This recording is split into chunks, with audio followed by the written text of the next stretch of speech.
the European Union, the US. But also, I think Indonesia is a country which is very populous, but which is also growing quite fast. That is going to, over time, be a much more important player than it is now.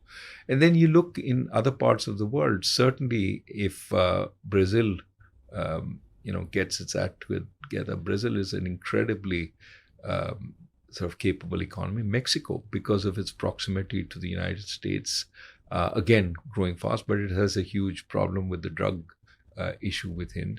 But even in Africa, Nigeria is, some of my most spectacular students in class have been Nigerian. Really? They have really smart people. They have a very capable, but again, they're held back by, a government which doesn't work that well. So, these are all possibilities. There are other countries that are smaller that are knocking on the door. Saudi Arabia wants to exercise influence much more than it has at present. So we'll see a change. Right now, if you have to look at, let's say, a close competitor to India, that'd be only Indonesia.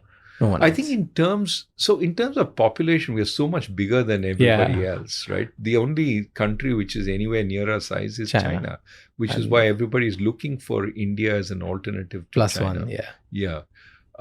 But I think that if you are willing to go down to 250 million, then you're talking about countries like Indonesia. And so you talked about Saudi Arabia. I'll just wrap up like last 2-3 questions because I know you have to leave.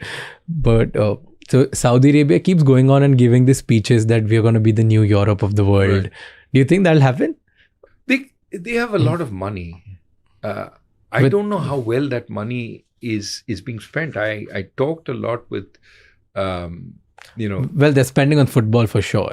Well, that's the issue, right? China also spent a lot on football, but didn't actually get anywhere. And now they're cutting back on all that spending. I think there's a lot of money available in Saudi Arabia right now, and they're trying to figure out what their path for growth is. But, going back to this book, it all comes down to the quality of your people and your assets. We emphasize, again, we need to make a huge difference in education and healthcare to get many of our people to the level where they can get those spectacular jobs.